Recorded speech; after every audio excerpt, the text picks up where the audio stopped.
오늘 말씀의 제목은 오직 이것만 남기는 성도, 오직 이것만 남기는 성도입니다.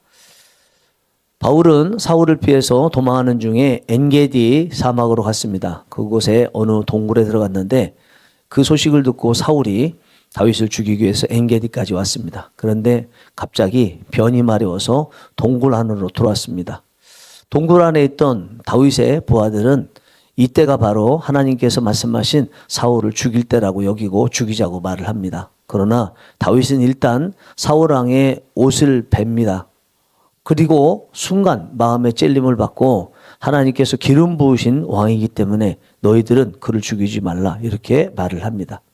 얼마 후 일을 다 본 사울 왕은 동굴 밖으로 나갑니다. 다윗도 몰래 그 뒤를 따라 나간 다음에 멀리서 말을 하면 들을 수 있을 정도의 거리에서 사울 왕을 부릅니다. 왕이시여 다윗입니다.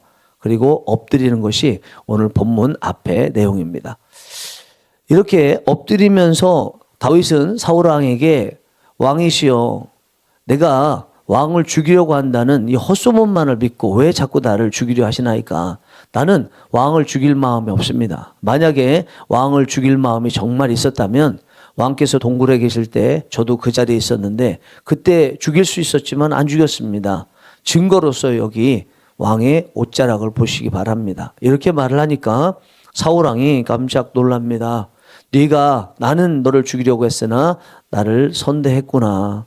네가 앞으로 왕이 될 줄 알고 그 왕으로서 이스라엘 우리 나라를 견고하게 세울 줄 아노라. 그러니 너는 왕이 되었을 때 내 가족들 해하지 않겠다는 약속을 해라. 그렇게 얘기하니까 다윗이 네 약속을 합니다.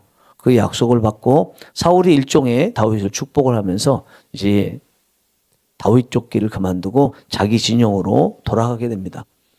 다윗이 사울 왕을 죽일 수 있었지만 죽이지 않았던 것이 6절과 10절에 공통적으로 이유가 나와 있습니다. 그런데 이 10절의 말씀은 6절에 죽일 수 있는 상황에서 죽이지 않았던 그때 상황을 다시 재현하는 내용입니다. 그래서 10절 말씀을 보면 좋을 것 같아요. 10절 말씀 보겠습니다. 오늘 여호와께서 굴에서 왕을 내 손에 넘기신 것을 왕이 아셨을 것이니이다. 어떤 사람이 나를 권하여 왕을 죽이라 하였으나 내가 왕을 아껴 말하기를 나는 내 손을 들어 내 주를 해하지 아니하리니 그는 여호와의 기름 부음을 받은 자이기 때문이라 하였나이다. 누군가가 왕을 죽이려고 했지만 제가 왕은 하나님께서 기름 부으신 분이기 때문에 죽이지 말라라고 말을 했다는 것입니다. 다윗이 죽일 수도 있었는데 죽이지 않았던 이유, 그것은 하나님께서 사울을 왕으로 기름 부으신 사울 왕은 하나님 것이라고 여겼기 때문입니다. 다윗이 하나님의 말씀을 기억하면서 사울 왕을 죽이지 않게 되었는데 그가 참고했던 말씀이 무엇인지 찾아봤는데 주석에도 안 나와 있고 정확히 안 나왔습니다. 몇 가지 성경 구절이 그래도 참고될 만한 할 것 같아요. 출애굽기 22장 28절에 보면 백성의 지도자를 저주하지 말라 했고요. 신명기 32장 35절에는 보응은 내 것이라 그들이 실족할 그때에 내가 갚으리로다. 그거에 대해서 보복하는 거는 하나님의 몫이고 사람은 갚지 말라 이렇게 말씀하셨다는 것입니다. 그런데 이런 구절은 다윗이 사울 왕을 죽이지 않았던 참고 구절로서 정확하게 일치한다고 보기는 어렵습니다. 그래서 우리가 생각하기에는 다윗이 어느 한 구절을 가지고 사울 왕을 죽이지 않을 근거로 삼았다기보다는 하나님에 대해서 잘 알고 성경에 대해서 잘 아는 입장에서 율법의 전체적인 맥락을 통해서 사울 왕은 하나님 것이기 때문에 죽이면 안 된다고 생각하고 살려두었을 것이라고 생각합니다. 다윗이 사울을 죽일 수 있었는데 죽이지 않았던 그 이유, 하나님의 기름 부으신 왕이기 때문이라고 한 이 사건, 이 사건과 동일한 사건이 다음 장인 26장에 9절에서 11절에도 나옵니다. 이때는 다윗이 십광야에 있었는데 사울이 또 다윗을 죽이기 위해서 또 찾아와요. 그런 가운데서 또 죽일 기회가 있었지만 죽이지 않았습니다. 그때 아비새 장군이 사울 왕을 죽이자고 하는데 똑같이 하나님의 기름 부으신 왕이기 때문에 죽이지 말라고 말을 합니다. 결국은 오늘 말씀이나 또 다다음 시간에 보겠지만 십광야에서 사울 왕을 살려주었던 그 이유, 하나님께서 죽이지 말라고 하나님의 소유이기 때문이라고 생각했던 그런 마음으로 죽이지 않았던 것을 보면 다윗에게 있어서 사울은 죽일 대상이 아니다. 조금 더 적극적으로 생각해서 축복할 대상이다. 이렇게 여겨질 것 같습니다. 그런데 다윗이 쓴 시편에 보면 많은 구절이 다윗이 썼다고 정확하게 표현되어 있는데도 불구하고 그리고 그 내용이 분명히 사울을 향한 내용인 것이 분명함에도 불구하고 사울을 저주하는 내용, 반드시 망하게 해달라고 하는 그런 내용들이 제법 많이 있습니다. 굉장히 헷갈리는 거죠. 분명히 오늘 말씀이나 다음 말씀에 의하면 다윗은 사울에 대해서 전혀 망하게 되기를 원하는 마음, 미워하는 마음 없는 것 같은데 그러나 자기의 마음을 기록한 시편에 보면 사울을 저주하고 망하기를 원하는 이런 내용이 나왔다는 것이 이해가 안 됩니다. 뭔가 우리가 다윗이 가지고 있는 사울에 대한 마음에 대해서 잘 모르고 있다 이런 생각이 드는데 실제로 시편에 있는 그 안에 나와 있는 다윗의 마음이 진짜 사울을 향한 다윗의 마음이라는 것을 알 수 있는 게 오늘 본문에 나와 있는데 12절에 이렇게 나왔어요. 여호와께서는 나와 왕 사이를 판단하사 여호와께서 나를 위하여 왕에게 보복하시려니와 내 손으로는 왕을 해하지 않겠나이다. 내가 지금 왕을 죽이지 않습니다. 왜냐하면 하나님께서 왕을 기름 부어 세우셨기 때문입니다. 그러나 내 마음은 여전히 왕을 향하여 미운 마음이 있고 왕에게 보복하고 싶습니다. 그러나 그 보복하는 권한은 저에게 없기 때문에 다만 하나님께 맡길 뿐입니다. 하나님께 다 맡겼다고 해서 왕에 대한 미운 마음, 보복하고 싶은 마음이 없는 것이 아닙니다. 여전히 있습니다. 그래서 저는 그 보복을 하나님께 맡길 뿐입니다라고 지금 말을 하는 거예요. 다윗은 속마음과 그리고 겉의 마음이 다르더라는 것입니다. 자기의 진짜 마음, 그것은 여전히 사울을 보복해서 죽이고 싶다는 거죠. 그렇지만 자기의 마음보다 더 중요한 것이 하나님의 마음이고 하나님의 말씀이기 때문에 그 하나님의 말씀 앞에서 자기의 마음은 뒤로 속으로 숨기겠다는 거죠. 말씀을 자기 마음 의도보다 앞세우겠다라는 게 다윗의 모습이었습니다. 저는 이것이 우리 자신에게 해를 끼치는 사람을 향해서 심지어 원수라고 느껴지는 사람을 향해서 가져야 하는 또 갖게 되는 두 가지 마음이라고 생각합니다. 나에게 해를 가하고 원수처럼 행동을 했다면 본 마음은 미워하는 마음이 있는 거죠. 그렇지만 그럼에도 불구하고 하나님의 말씀이 우선이기 때문에 하나님 말씀을 앞세우고 겉으로 내세워서 원수 갚지 않는 거. 대신에 하나님께 원수 갚는 것에 대해서 기도하면서 구하는 거, 이게 우리가 갖는 마음일 것이라고 생각합니다. 사실 원수 같은 사람 만나면요, 용서하려고 해도 계속 반복적으로 저에게 원수같이 대하는 그런 모습을 보면 용서가 안 되죠. 용서가 안 돼. 그렇죠? 그때 우리가 가지는 마음은 여전히 미운 마음은 있지만 그래도 하나님의 말씀이기 때문에 하나님 말씀대로 하나님 저를 하나님께서 보복하여 주시고 제 손에는 피를 묻히지 않게 하여 주시옵소서, 이런 태도가 필요하다는 거죠. 주님께서는 누가복음 17장 1절에서 이렇게 말씀하셨습니다. 예수께서 제자들에게 이르시되 실족하게 하는 것이 없을 수는 없으나, 하나님께서 다 인정하신대요. 자신을 향해서 해를 가하는 사람들 보면서 보복하고 싶은 마음이 있는 거 인정하신대요. 이런 일이 다반사로 있다는 거 인정하신대요. 그런데 뒤에 말씀은 또 이렇게 나와요. 그렇게 하게 하는 자에게는 화로다. 다시 한번 누가복음 17장 1절 전체를 읽어보겠습니다. 예수께서 제자들에게 이르시되 실족하게 하는 것이 없을 수는 없으나 그렇게 하게 하는 자에게는 화로다. 너희들을 향해서 해를 가하는 사람들 같이 맞대어서 싸우고 싶은 마음이 있는 거 충분히 이해한다. 그렇지만 그렇다고 해서 똑같이 맞대어 싸우게 되면 그것은 바로 네가 넘어지는 일이고 남도 넘어뜨리는 일로서 화를 당할 것이다. 이렇게 말씀하고 있는 거예요. 다윗이 이렇게 자신의 감정은 그대로 있었지만 그래도 하나님의 말씀을 감정보다 앞세워 용서한 것처럼 우리도 그렇게 해야 되지 않겠습니까? 다윗은 그렇게 사울을 용서할 만한 정확한 성경 구절을 가지고 있지 않은데도 용서했는데 우리 주님을 통해서 용서하라는 정확한 말씀을 가지고 있는 우리는 더욱더 용서해야 되지 않은가라는 것입니다. 그런데 여러분, 다윗은 사울을 향해서 속마음으로는 보복하고 싶은 마음이 있지만 그 보복의 최종적인 행동은 하나님께 맡겼고, 다시 말하면 보복하는 것을 하나님 말씀을 앞세워서 하고 자기는 뒤로 숨었지만, 그러나 예수 그리스도께서 이 땅에 오셔서 우리에게 주시는 말씀은요, 뒤에조차도 보복하려는 마음 갖지 말라 이렇게 말씀하십니다. 마태복음 5장 43절 44절 말씀 보면 네 이웃을 사랑하고 네 원수를 미워하라 하였다는 것을 너희가 들었으나 난 너희에게 이르노니 너희 원수를 사랑하며 너희를 박해하는 자를 위하여 기도하라. 주님께서는 지금 다윗이 생각하는 것처럼 구약 성경에는 이웃은 사랑하고 원수는 미워하라 이렇게 말했다는 것을 너희들 듣고 그렇게 행동하고 있지만, 그러나 나는 여기 앞에 정확하게 이제 이렇게 표현해 봤겠죠. 이제 나는 이런 얘기죠.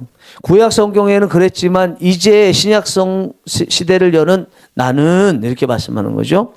너희 원수를 사랑하며 너희를 박해하는 자를 위하여 기도하라 이렇게 말씀하고 있습니다. 다윗 입장에서는 사울을 죽이지 않은 것만 해도 대단한 일이지만 신약 성경에 들어서게 되면 신약 시대에 우리 주님께서는 원수를 갚는 것을 하나님께 맡길 뿐만 아니라 속으로 가지고 있는 그 원수를 미워하고 보복하려는 마음조차도 없어야 된다는 거예요. 그리고 그를 사랑해야 된다는 것입니다. 용서하는 소극적인 태도를 넘어서서 적극적으로 그를 사랑하고 자기를 박해하는 자를 위해서 기도해야 된다 이렇게 말씀하고 있습니다. 마치요 원수가 자기 자신에게 굉장히 선한 일을 해줘서 축복하고 사랑할 수밖에 없는 일을 해준 것처럼 그 원수를 향해서 사랑하고 또 축복하며 기도해 줘야 된다라고 말씀하고 있습니다. 여러분, 이 말씀에서 우리가 집중이 돼야 되는 것은, 이 말씀이라는 것은 마태복음 5장 43절 44절입니다. 특별히 44절에서 예수님께서 원수를 사랑하고 박해하는 자를 위해서 기도하라고 하셨는데, 여기서 우리가 아주 주목해서 봐야 되는 한 대명사가 있어요. 여기 보면 나는 너희에게 이르노니 원수를 사랑하며 이렇게 안 하고요. 너희 원수를 사랑하며 또 박해하는 자를 위하여 기도하라 하셨는데 그 앞에 너희를 박해하는 자를 위하여, 우리가 원수를 사랑하고 박해하는 자를 위해서 기도할 수 있는데 나에게 직접적으로 해를 가한 원수, 내 원수, 나에게 직접적으로 박해를 하는 그런 사람, 아닌 사람에 대해서는 사랑하고 기도해 줄 수 있지만 내 원수, 나에게 박해를 가는, 나와 직접적으로 관련되어 있는 사람들을 향해서 사랑하고 기도해 준다는 것은 쉬운 일이 아닌데 주님께서는 그조차 너에게 직접적으로 해를 가한 사람들조차도 사랑하고 축복해 준다 이렇게 말씀하고 있습니다. 예수님께서 하신 마태복음 5장 43절 44절 이 말씀이 구약 성경에도 사실 똑같이 있어요. 출애굽기 레위기입니다. 레위기 19장 18절에 원수를 갚지 말며 동포를 원망하지 말며 네 이웃 사랑하기를 네 자신과 같이 하라. 원수를 갚지 말며 동포를 원망하지 말며 네 이웃 사랑하기를 네 자신과 같이 하라. 여기 사랑하라고 한 대상은 이웃입니다. 이웃. 그런데 학자들은 전체적인 성경의 맥락으로 봤을 때 이 이웃안에는 앞에 나와 있는 원수를 갚지 말며 할 때 원수까지도 포함되어 있다라고 보는 거죠.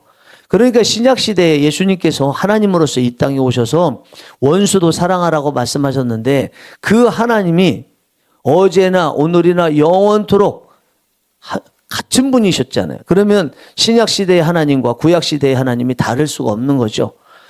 어쩔 수 없이 구약시대에는 하나님께서 아직 하나님에 대해서 잘 모르기 때문에 율법으로 일단 시작해서 말씀을 주셨지만, 그러나 전반적으로 그 율법이 보응하는 듯한 내용으로 된 것 같지만 율법 전체에도 다 하나님의 사랑이 들어있잖아요. 악인까지도 사랑하기를 원하시는 하나님의 마음이 들어있잖아요. 동해보복법이라고 하는 이에는 이, 눈에는 눈, 생명에는 생명, 이것이 같이 맞대어서 보복하라는 말씀으로 잘못 알고 있는데, 이거는 하나님께서 사랑하라는 의미로 주신 겁니다.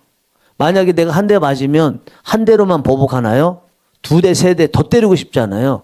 그렇게 보복할 때 맞은 것보다, 당한 것보다 더 큰 것으로 보복할 가능성이 많기 때문에 그 가해를 행한 사람을 보호하기 위해서 하나님께서는 한 대 맞았으면 한 대만 보복해야 돼, 이렇게 말씀하신 거예요.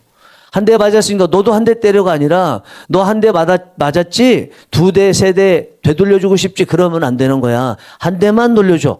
이렇게 말씀하시는 거거든요. 이 안에는 원수를 향한 하나님의 사랑이 들어있는데 전체적으로 율법에도 그게 들어있어요. 그것을 극단적으로 보여준 말씀이 제가 지금 읽어드린 레위기 19장 18절 말씀, 원수까지도 사랑하라는 말씀이고, 이 말씀을 주신 분이 하나님이신데 그 구약시대의 하나님이나 신약시대의 하나님이나 동일한 하나님이시기 때문에 신약에 들어오신 우리 하나님이신 예수 그리스도께서 이 말씀을 마태복음 5장 43절 44절에서 동일한 의미로 주셨던 것입니다. 이제 우리는요, 다윗과 같은 마음으로 원수를 대하지 말아야 됩니다. 다윗이 하나님 말씀 생각하면서 원수를 용서했지만, 그러나 마음 깊은 곳에서는 그 원수를 향해서 미워하는 마음과 보복하는 마음을 가지고 있었지만, 이제 하나님의 마음을 정확하게 아는 우리에게 있어서는요, 원수에 대한 용서, 그것을 넘어서 사랑을 해야 되고요. 이 사랑하는 데 있어서 사랑하면서 앞에는 사랑하지만 뒤에서는 미워하는 마음, 보복하는 마음 없이 항상 남겨진 것은 앞이나 뒤나 속이나 밖이나 다 사랑만 남겨줘야 된다는 것입니다. 어려운 이야기죠, 여러분. 아까도 말씀드린 것처럼 이게 한번 용서해서 되는 게 아니고 또 사랑해서 되는 게 아니기 때문입니다. 사랑했는데 그 사람이 또 나에게 해를 가하면 용서하고 사랑했던 마음이 당장 해를 당하는데 어떻게 지속될 수 있겠어요? 다시 미워하는 마음 생기죠. 그리고 같이 맞대어 싸우고 싶은 마음이 들지만, 그래도 말씀 생각하면서 용서 정도는 할 수 있지만 적극적으로 사랑하는 거, 그리고 안이나 밖이나 속이나 밖이나 뭐 뒤나 앞이나 다 사랑만 남기는 거, 이거 어려운 일이잖아요. 어려운 일이니까 우리에게 맡겨주신 거예요. 왜요? 하나님께서 우리를 원수와 같은 사람들인데도 당신의 아들 예수님을 십자가에 못 박혀 죽으시면서 사랑하셨던 사랑을 받았으니까, 그 사랑이 우리 안에 있으니까, 없다면 모르겠지만 있기 때문에 용서하고 사랑하라 말씀하신 것 아니겠습니까? 이렇게 마태복음 5장 43절 44절의 말씀대로 사랑할 수 있으려면 출발을 뭘로 하면 좋을까 해볼 때, 오늘 마태복음 5장 44절 끝에 보면 너희 박해하는 자를 위하여 기도하라 말씀하셨잖아요. 기도부터 시작해야 된다고 생각합니다. 원수가 있으면, 나를 힘들게 하는 사람이 있으면 기도 속에서 하나님을 만나면서 하나님의 음성을 들어야 되겠죠. 하나님께서 등을 쓰다듬어 주시면서 그 원수 때문에 힘들지, 그렇지만 내가 내 아들까지도 원수 같은 너를 용서하기 위해서 십자가에 못 박혀 죽게 하셨던 거, 너 그 사랑 받았잖아, 너도 용서해야 되잖아 하는 이런 음성을 듣고, 그리고 기도 속에서 음성은 아닌데 뭔지 모를 하나님의 손길이 그 따뜻하고 위로하시고 회복시키시고 용서를 하게 하시는 그것을 느끼면 그 이후에 원수까지도 사랑하고 박해하는 자를 위해서 기도할 수 있지 않을까 생각합니다. 사랑하는 성령 일하시는 교회 교우 여러분, 그리고 유튜브 우리 성도 여러분, 사랑합시다. 우리의 사명은 사랑하는 것이라는 것을 기억하면서 사랑합시다. 뒤에 세울 미움조차 버리시고 오직 앞이나 뒤나 겉이나 속이나 오직 예수 그리스도의 사랑만 남겨둡시다.